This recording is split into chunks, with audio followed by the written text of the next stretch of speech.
안녕하세요. 커피앤톡입니다. 오늘도 와주셔서 감사드리고요. 바로 사연 읽어보겠습니다.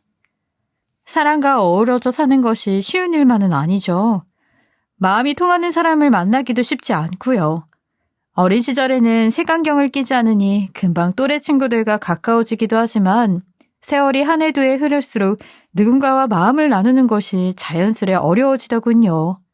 살다 보면 누구나 어떤 관계에서든 갈등이라는 것은 언제나 존재하기 마련이잖아요. 그로 인해 멀어지는 관계도 꽤 많죠. 저 역시 이 갈등이라는 것 때문에 스트레스가 이만저만이 아니었어요.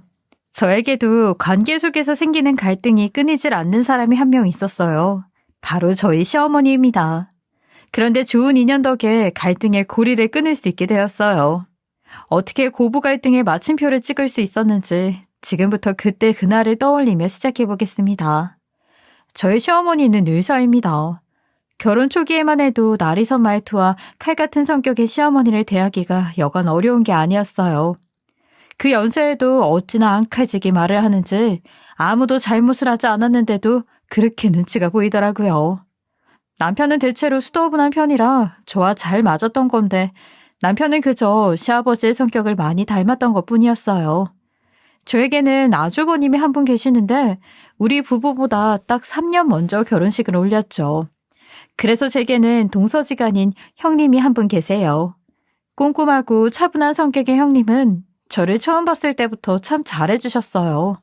이런 분과 동서지간이라면 참 잘 지낼 수 있겠다고 생각했었는데 실로 저와 꽤 대화가 잘 통했죠. 하지만 저와 형님의 관계가 짧은 기간 동안 빠르게 좋아졌던 이유는 따로 있었습니다. 의사인 시어머니의 등살에 저와 형님은 시집살이를 말도 못하게 당했거든요. 시어머니가 시댁 집안의 실세이기 때문에 그 누구도 시어머니에게 맞서는 사람도 없었으니 모든 걸 시어머니가 쥐락펴락해댔어요.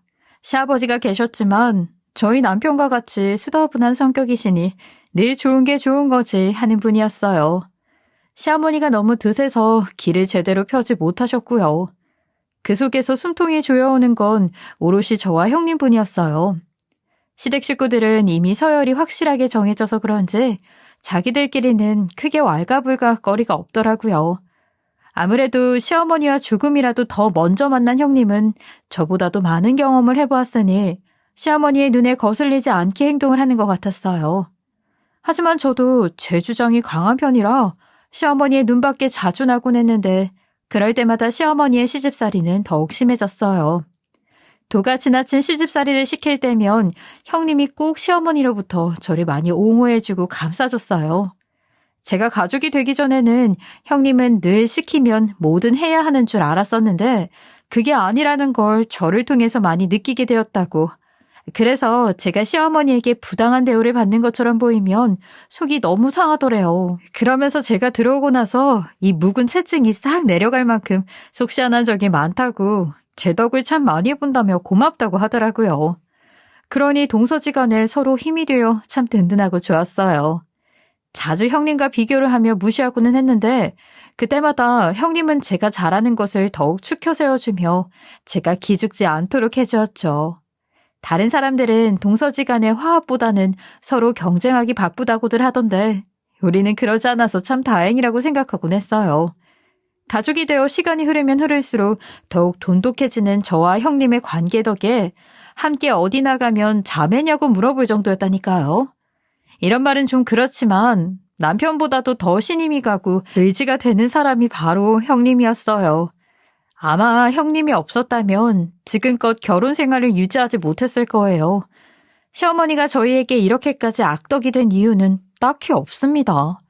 그저 자신의 기대에 미치지 못하기 때문이죠. 저나 형님이나 시어머니에게는 가짜는 상대 정도밖에는 되지 않았어요.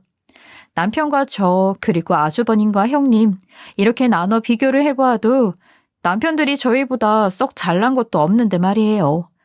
저는 그 어렵다는 평범한 집에서 평범하게 자라 결혼 정년기에 맞춰 평범히 가정을 꾸려 남들과 크게 다르지 않게 살아온 사람이에요.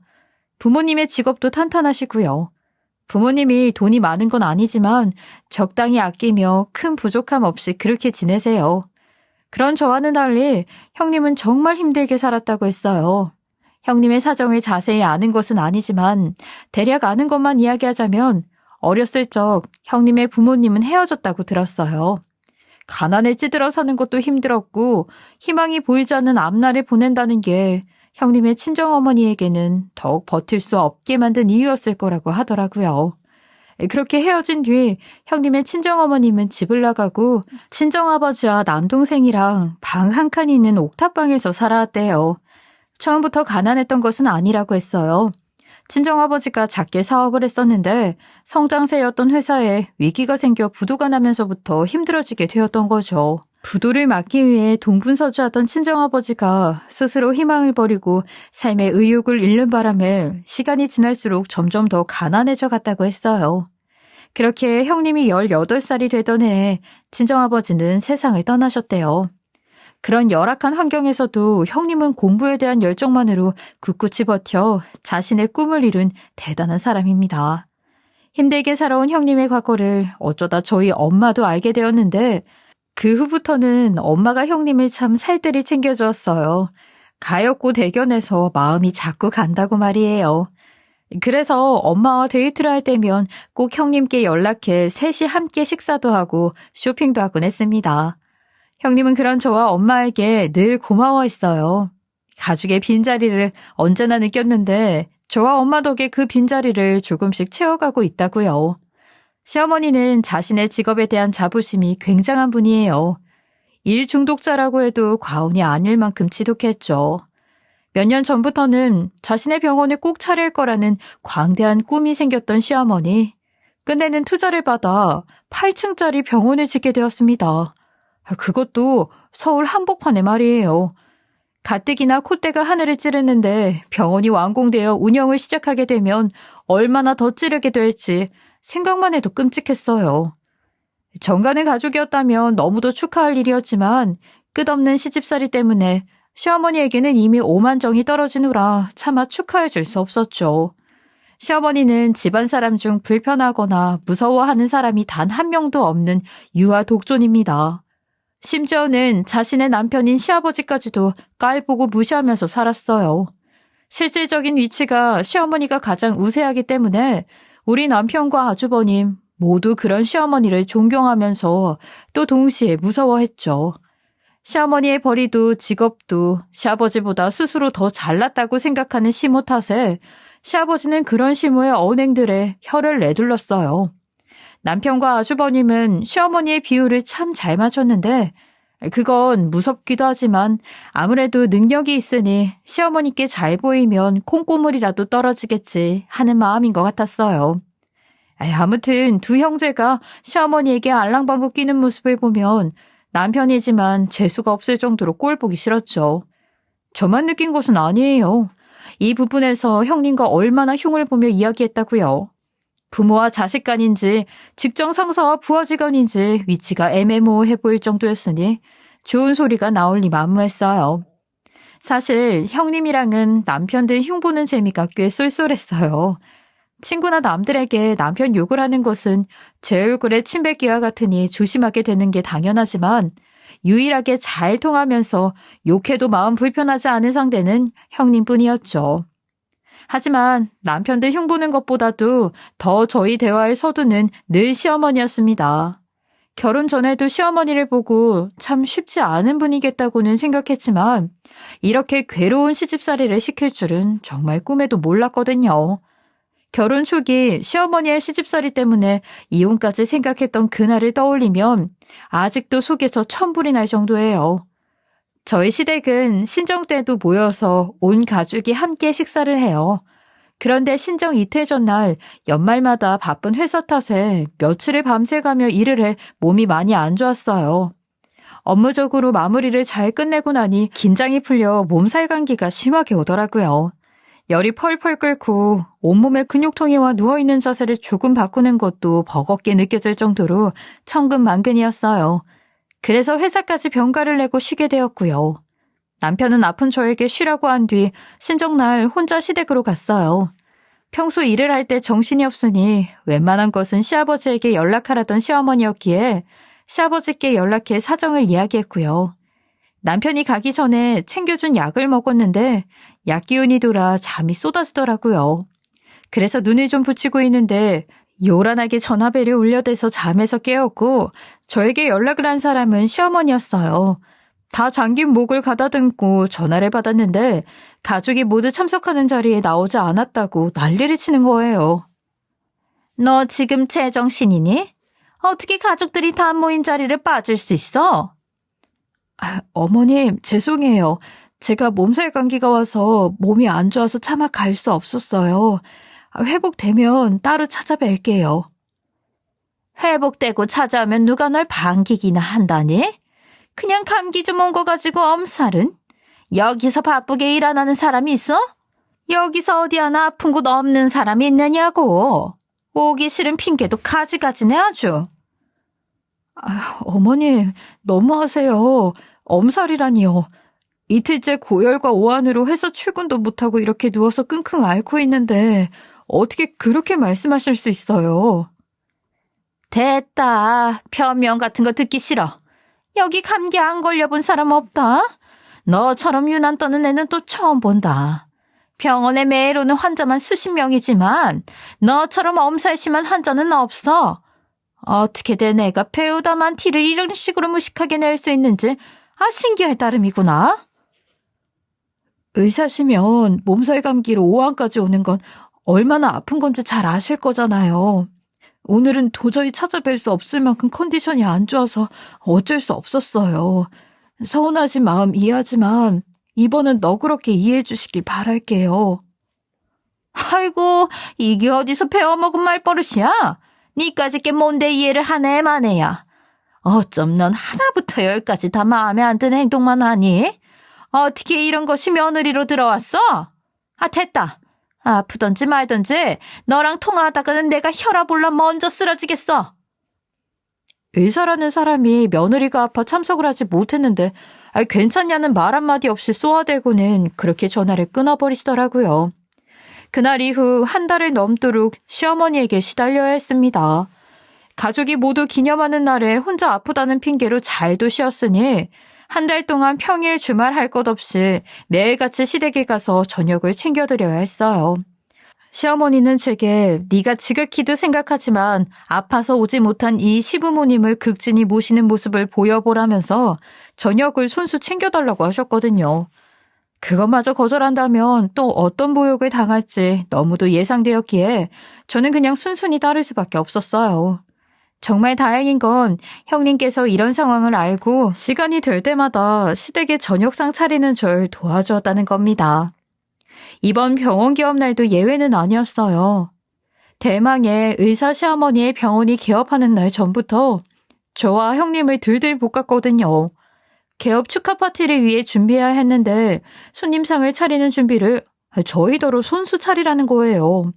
둘 다 주부였다면 그래도 시어머니의 개업을 축하하는 자리이니 그 정도는 해줄 수 있다 했겠죠. 단 한 번뿐인 중요한 자리라고 생각하니까요.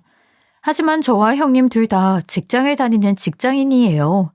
소수의 손님만 초대해서 한다고 하면 그래도 어찌어찌 해보겠지만 자그마치 초대 손님이 50명입니다. 돈도 많이 버는 사람이 가사도우미나 요리사를 쓰지 굳이 일하는 며느리들을 들들 못 볶아먹어 안달인지 정말 말로 표현할 수 없을 만큼 짜증이 나더라고요. 그런데 저희가 하기 싫다고 해도 별 수 있나요?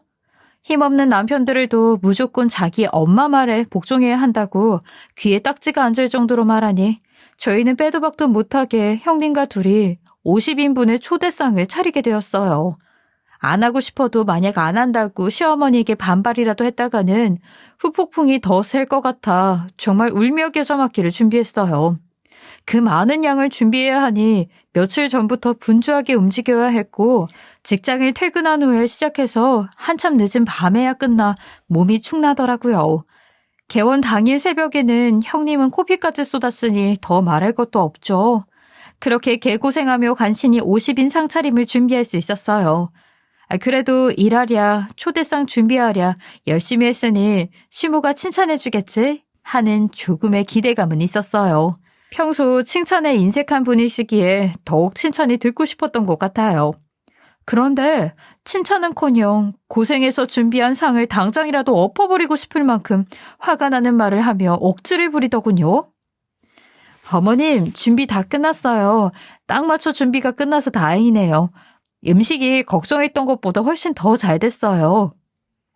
끝났으면 손님들이 들이닥칠 시간이니까 너희는 다락방으로 올라가렴. 절대 밑으로 내려오지 말고. 네? 그게 다 무슨 말씀이세요? 저희가 왜 다락방에 올라가서 나오면 안 되는 거죠? 그러라면 네 하고 들으면 그만이지 왜 사람 말이 토를 달아. 다락방에 올라가기 싫으면 파출부인 척하고 심부름이나 좀 하던가. 어머님, 저희가 왜 파출부 행세를 해요? 어머님 설마 손님들께 저희가 며느리라고 소개하기 창피하세요? 그럴 거면 애초에 요리사를 쓰지 그러셨어요. 저희가 안 와봐도 되게 말이에요. 뭐야? 내가 왜 요리사를 쓰니? 부려먹을 사람이 둘이나 되는데. 이 돈 아니라고 가볍게 생각하는 거야 지금? 둘 다 머리가 있으면 생각이라는 걸 좀 해봐라. 너희가 내 며느리라고 인사시킬 때 내 체면이 뭐가 되겠니? 도대체 부려먹을 건 다 부려먹고 이제와 체면 타령하면서 모르쇠 하려는 이유가 뭐냐고요. 다른 집들은 의사 며느리를 보든가 사짜 직업 며느리들만 줄줄이 보는데 나만 거지 같은 것들을 며느리로 봤어? 그러니 너희들 내 손님들 앞에 내놓기 부끄러운 건 너무 당연한 것 아니니? 보잘것없는 것들 떳떳하게 대우받고 인정받고 싶으면 의사를 하든 변호사를 하든 좀 그럴싸한 직업을 가지든가. 누구 얼굴에 먹칠하려고 나서기는. 결혼 후 수년간 들었던 시어머니의 18번지 레파토리는 변함없이 또 나오더군요. 평범한 중소기업 회사에 다니는 저와 형님을 무척이나 마음에 들지 않아 했어요. 결혼 전 처음 인사드리러 갔을 때는 대놓고 무시를 하기도 했을 만큼요. 시어머니의 말끝에 제가 궁시렁대자 날카로운 목소리로 저에게 쏘아붙였어요. 몇 년째 듣는 말을 오늘도 또 듣는구나. 직업에 기천이 어디 있다고 이렇게까지 못마땅해 하는 건지. 너 뭐라고 짓거렸어? 나 지금 무척 예민한 거 안 보여? 그렇잖아요. 남편이 의사인 것도 아니고 아주버님이 변호사인 것도 아닌데 며느리더러 그런 직업을 가졌어야 하는 것 아니냐는 말씀을 하는 건 너무 모순적인 것 아닌가요? 각자 자신의 직업에 만족하면서 근무하면 그게 가장 좋은 직업이라고 생각하는 걸요. 남들에게 보여주려고 직업이라는 게 있는 건 아니니까요. 얘 지금 뭐래니? 이거사, 나 예민한 거 뻔히 알고도 겁도 없이 감히 내 머리 꼭대기에 앉으려고 들어? 찰난 것 하나 없는 게 가족으로 받아줬으면 쥐 죽은 듯이 시키는 거나 잘 들을 것이지. 시어머니는 자신의 분을 참지 못하고 주먹으로 제 머리를 내리쳤고 그걸 본 형님도 화가 머리 끝까지 났는지 저를 보호해주려고 시모에게 대들기 시작했어요. 틀린 말 한 것도 아닌데 왜 사람을 그렇게 하냐면서 의사라는 직업 가진 게 얼마나 대단하다고 사람을 그렇게 함부로 대하냐고 말이에요. 시모는 그런 형님을 보고 둘 다 쌍으로 정신이 나갔다며 고래고래 소리치며 주먹으로 무자비로 휘둘러댔어요. 시어머니는 머리 끝까지 화가 나 주체하지 못하고 손가락 덜덜 떨더라고요. 저와 형님은 그런 시어머니의 손찌검을 피하느라 정신이 없었어요. 하지만 그렇다고 해서 주눅이 들거나 하지는 않았어요. 저희를 종부리듯 부려먹는 게 너무나도 당연한 시어머니에게 더는 수그리고 들어갈 생각은 없었어요. 지금 저희가 한 발 물러나면 시어머니는 분명 더 기고만장해져 저와 형님에게 못되게 굴 게 뻔했거든요. 그 꼴은 죽어도 보고 싶지 않았어요. 다 같은 마음이었는지 누구 하나 진정할 기미가 보이지 않았고 결국 시아버지가 발등에 불이라도 떨어진 것처럼 우리 세 여자를 황급히 말리더라고요. 어찌나 애걸복 거라며 제발 그만하라고 말리시던지 그 모습에 어쩔 수 없이 조금은 화가 누그러졌어요. 하늘로 본 줄 모르고 치솟는 자만심으로 무장한 시어머니와 함께 서느라 너무도 초라해져 버린 시아버지가 안쓰러워 보였거든요. 그렇게 말싸움과 시어머니가 우리에게 손을 올렸던 몸싸움까지 벌어졌는데 진짜 콩가루 집안도 이런 콩가루 집안이 없을 거예요. 아는 사람들에게 이런 이야기를 했다면 100% 손가락질 했을 거예요. 시아버지의 말림에 간신히 중재되었던 그때 현관 벨소리가 울리기 시작했어요. 시어머니는 벨소리를 듣고 더 난리법석을 부렸어요. 아이, 뭘 가만히 서 있어. 빨리 다락방으로 꺼지지 않고. 섭섭하네요. 꺼지라니요. 이번 기회에 어머님 본색을 온 천하에 다 알릴 건데 저희가 없으면 안 되죠. 얘 크네 너. 그렇게 두들겨졌는데 그 따위 말이 나와? 당장 내 눈앞에서 사라져. 어서! 형님은 시어머니의 말에 싫다고 버티며 겁 아닌 겁박을 했어요. 그 사이 시아버지가 바깥에서 기다리고 있을 손님들에게 문을 열어주며 맞이했죠. 많은 사람을 초대해서인지 사람들이 집으로 물밀듯 들어왔어요. 시어머니는 저희가 자신의 뜻대로 움직여주지 않는 상태에서 손님들이 들어오자 얼굴이 새빨개져 발만 동동 구르고 있었고요. 그 틈에 제일 먼저 집 안으로 들어온 사람에게 시어머니가 90도로 꾸벅이며 인사를 하더군요. 시어머니가 인사를 한 사람은 누가 봐도 있어 보였어요. 귀품 있고 돈도 많아 보이는 사모님이었죠. 딱 봐도 시모가 그분에게 깨갱하는 걸 보니 오늘 오는 손님 중 가장 높은 사람이라는 걸 저와 형님은 눈치챌 수 있었어요. 형님은 이때다 싶었는지 주방에서 나와 현관으로 걸음을 옮기기 시작했어요. 시어머니에게 중요한 손님이 왔으니 지금이 딱 시어머니의 본 모습을 밝히기 좋은 타이밍이라고 생각했던 거예요. 그런데 시어머니가 극진히 모시는 그분이 갑자기 형님을 보고는 놀라 자빠지며 오열을 하기 시작하는 겁니다. 그 모습에 모든 사람이 의아했어요. 형님은 말할 것도 없고요. 그분은 귀여우다시피 형님에게 와서는 형님의 손을 덥석 잡았어요. 그러고는 연신 눈물을 쏟더라고요. 시어머니는 그 상황을 보고는 얼굴을 구겼어요. 자신이 그렇게 머리를 조아리던 사람이 형님의 손을 잡으며 우는 모습에 상당히 이질적이게 느꼈던 거죠. 형님은 그 사모님과 높이를 맞추기 위해 쪼그려 앉았고 왜 그렇게 우시는 거냐고 물었어요. 그러나 그분은 형님에게 계속 미안하다는 말만 반복했어요. 그러더니 갑자기 형님에게 미안하다며 용서해달라고 거의 큰절을 올리다시피 머리를 조아리더라고요.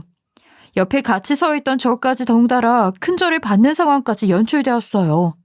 형님은 더는 안 되겠다 싶었는지 그 사모님을 일으켜 세워 도대체 자신에게 이렇게까지 하는 이유가 무엇이냐고 물었어요. 그러자 그 사모님이 그제야 제대로 이야기를 해주는데 그분의 말을 듣고 시어머니는 엄청난 충격을 받게 되었습니다. 저기요. 도대체 일면식도 없는 제게 왜 이렇게까지 하시는 거예요? 제가 지금 상황 파악이 안 돼서 너무 혼란스러운데 이제 말씀을 좀 해주세요. 예쁘게 잘 거주었구나. 엄마가 그렇게 너희를 두고 떠나서 미안해. 정말 미안하다. 엄마라니요. 저희 엄마는 이 반지는 내가 너를 낳고 네 친할머니에게 받은 반지야. 내가 집 떠날 때 이걸 두고 왔는데 이걸 네가 끼고 있잖니. 형님은 늘상 끼고 다닌 반지가 하나 있었는데 그 반지는 시중에는 볼 수 없는 장미꽃 모양의 특이한 반지였어요. 한 번은 그 반지에 대해 물어본 적이 있었는데 형님 친정아버지가 남긴 유품이라고 하더라고요. 그리고 본인의 친정엄마가 꼈던 반지이기도 했다고 했어요. 그 사모님은 형님이 낀 반지를 바로 알아보신 거였죠. 그제서야 형님 또한 초등학생 때 본인을 두고 떠난 친정엄마의 얼굴이 기억나는지 엄마가 맞다고 했어요. 네 아버지가 너무 미워서 그래서 떠난 뒤 처음에는 너희를 찾아가지 않았어. 하지만 내가 찾을 때쯤엔 이미 그 집에서 이사를 가고 없더구나.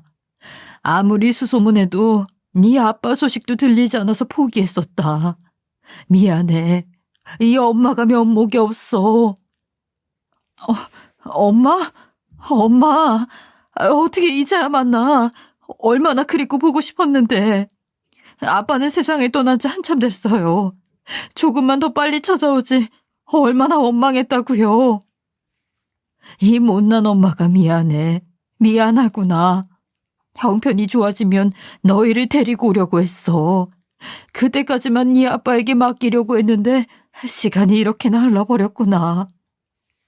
괜찮아요. 괜찮아. 이렇게라도 만났으니 됐어요. 그런데 네가 김 원장 집에는 왜 있는 거니? 도대체 어떤 인연이길래? 사모님이 형님의 친정엄마라는 그 사실을 알고는 시어머니의 얼굴이 점점 창백해져 갔어요.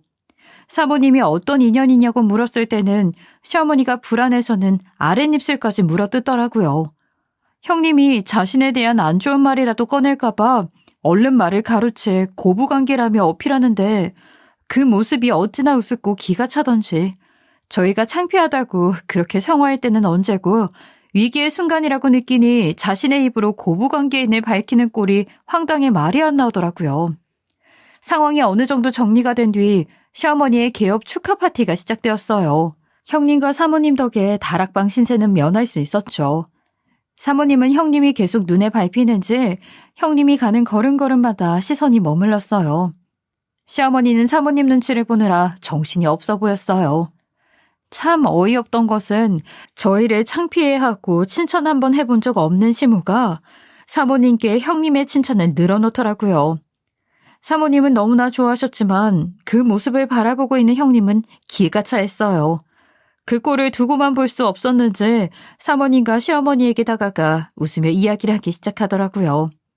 결혼 생활 내내 단 한 번도 들어보지 못한 칭찬을 이제야 들어본다면서 아까는 창피하니 다락방에 가서 몸을 숨기고 있으라고 해놓고 이제는 제가 그렇게나 예뻐 보이냐고 말이에요. 그 말을 들은 사모님의 표정이 굳어졌고 시어머니는 꽤 난감해했습니다. 사모님은 형님의 말에 다락방에 숨어 있으라고 했다는 게 무슨 말이냐고 물었고 형님은 그 기회를 놓치지 않고 사모님에게 있었던 이야기를 다 털어놓았어요.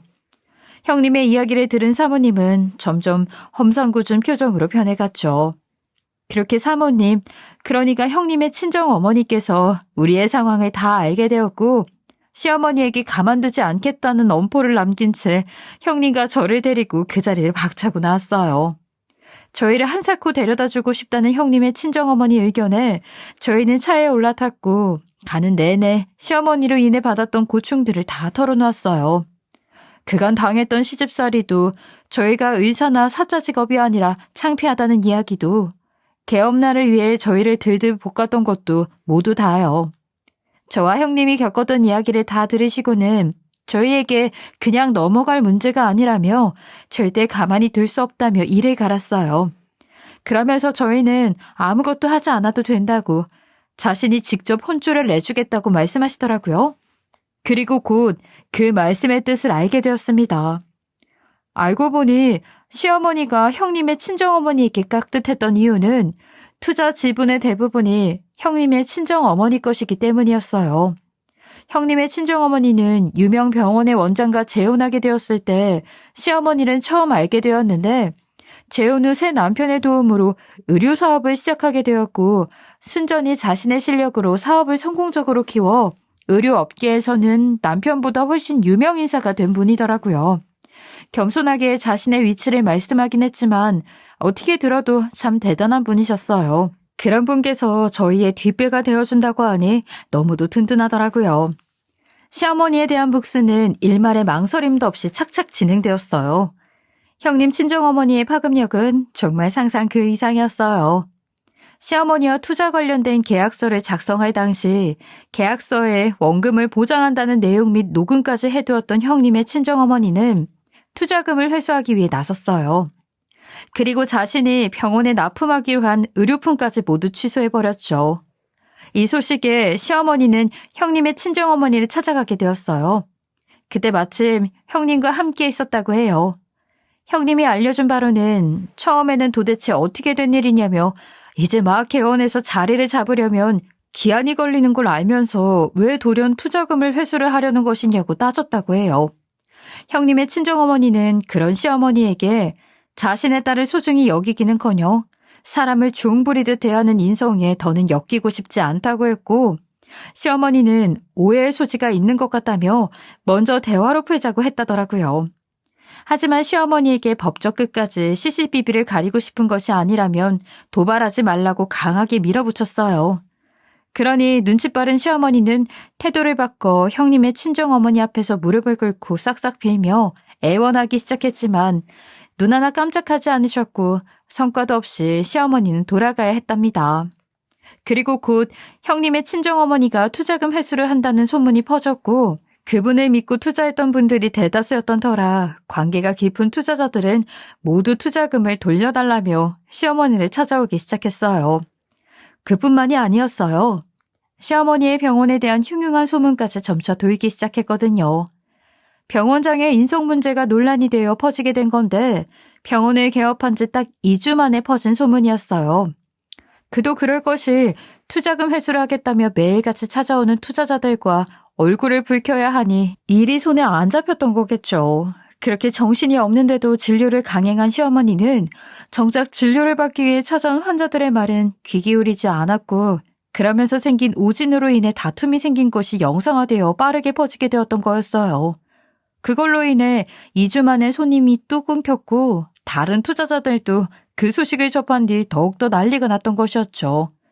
이미 병원 개업을 위해 대출까지 다 끌어다 쓴 시어머니는 지푸라기라도 잡는 심정으로 형님을 찾아왔어요. 그때 마침 저도 함께 있어서 모든 모습을 다 볼 수 있었죠. 시어머니는 형님에게 제발 친정어머니를 설득해달라며 애원했어요. 제대로 운영도 못해보고 병원이 다 망하게 생겼다면서 자신이 그간 병원 개업을 위해 얼마나 애를 썼는지 다 알지 않느냐면서요. 그러면서 자신이 못되게 굴었던 지난 날을 잊으라면서 앞으로 절대 시집살이는 시키지 않겠다고 맹세까지 한다는 겁니다. 그런 시어머니 말에 형님은 콧방귀를 뀌었어요. 개벌은 난 못 준다고 그 말을 믿을 것 같냐면서 말이죠. 형님은 병원 문제는 친정어머니와의 문제지 자신과는 관계가 없는 일이라며 딱 선을 그었어요. 그러니 그 독불장군 같던 시어머니가 눈물까지 보이더군요.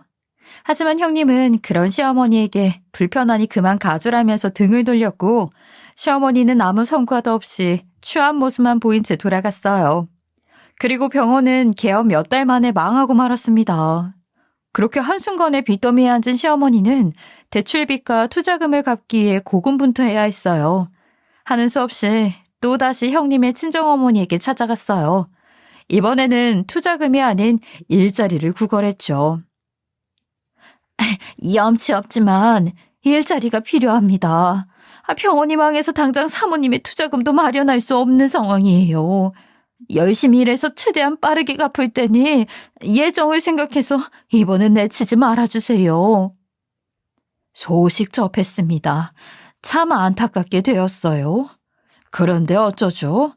원장님께 어울리는 마땅한 자리가 없는데요. 어떤 일이든 괜찮아요. 돈만 좀 벌게 해주세요. 이 나이에 아무리 의사 면허증이 있다한들 누가 써주겠어요. 그런 흉흉한 소문까지 퍼졌는데요. 그러게요. 제가 이곳저곳 부탁해본다고 한들 누가 써줄까요? 원장님 취직시켜주겠다고. 제가 아쉬운 소리하고 다니고 싶지도 않은걸요. 제가 할 수 있는 일이 있다면 뭐든 좋아요. 제가 일을 해야 돈을 갚을 수 있는걸요. 좋습니다. 제가 백방으로 알아보도록 하죠. 어떤 일이든 괜찮다고 하셨으니 거절할 수는 없지요. 제가 알아봐준 일자리에 대해 불만 없이 열심히 하길 바라요. 그리고 하나 당부하죠. 허튼만 먹고 며느리들에게 화풀이 할 생각은 하지 마요. 며느리라고 하대하지 말고 중요한 손님처럼 챙기란 소리입니다. 감사합니다. 감사해요, 사모님. 형님의 친정어머니가 일자리를 구해준다고 하니 이게 어떻게 복수야 라고 생각하셨나요? 진정한 복수였어요. 자존심 강하고 자기밖에 모르는 시어머니의 높게 치솟은 콧대를 단번에 무너뜨렸으니까요. 형님의 친정어머니가 제안한 일자리는 바로 재혼 남편의 병원에 취직을 시켜주었어요. 그것도 청소부로 말이에요. 시어머니는 청소부라는 것을 알고 처음에는 노발대발했어요. 하지만 할 수밖에 없었죠. 왜냐면 자신의 못된 인성이 동종업계에 쫙 퍼져 의사면허가 있다고 해도 그 어느 병원도 받아주지 않았거든요. 시어머니는 순백의 하얀 의사가운을 장롱에 처박아둔 채 병원에서 나눠주는 청소부 유니폼을 입고 집에서조차 하지 않던 화장실 청소까지 가리지 않고 해야 했습니다. 하얀 가운을 입고 환자를 진찰하는 의사들을 부러운 눈으로 하염없이 바라보기만 하면서 말이죠. 시어머니는 처음에는 청소부 일을 하게 되었다는 것을 가족들 모두에게 숨겼어요. 하지만 곧 탄로났죠. 형님의 친정어머니께서 시댁으로 직접 청소부 유니폼을 보내셨거든요. 네, 그날은 바로 저희 온 식구가 모여서 식사 자리를 갖는 신정날이었어요. 한사코 오지 않아도 된다는 시어머니를 뒤로 한 채 그래도 매번 챙겼는데 그냥 넘어가면 섭섭하다며 저희에게 꼭 저녁에 시댁으로 오라고 하던 형님 덕에 속 시원한 날이 되었어요. 시어머니의 성향을 너무도 잘 알았던 형님의 친정어머니는 직업에 끈을 나누던 시어머니의 코를 납작하게 만들어주기 위해 온 가족이 모인 날에 맞춰 퀵으로 유니폼을 보낸 것이었습니다. 퀵의 정체가 유니폼인 것을 알고 얼굴이 새빨갛게 달아올라서는 한참에 씩씩대던 시어머니는 방으로 들어가 버리셨어요. 그런데 방에 들어간 시어머니는 형님의 친정어머니에게 전화를 해서 언제 씩씩거렸냐는 듯 굽신대는 목소리로 유니폼을 잘 받았다며 이렇게까지 신경 써주신 것에 감사하다는 말까지 하는데 어찌나 웃음이 나고 쌤통이던지 몇 년 동안 쌓인 앙금이 쑥 내려가는 기분이 들었어요. 형님 친정어머니 덕에 우리는 그냥 가만히 직관만 했음에도 시어머니가 무너져가는 모습을 낱낱이 볼 수 있었어요. 청소부로 일을 하기 시작한 뒤로 시어머니는 저희 둘에게 정말 찍소리도 못하게 되었죠. 그뿐이겠어요? 자신의 엄마를 존경하던 남편들도 시어머니의 처지가 바뀌는 모습을 보고는 언제 무서워했냐는 듯이 태세를 전환해서 어찌나 시어머니에게 지적질을 해대던지 그간 쌓아왔던 불만을 쏟아내느라 바쁘더라니까요.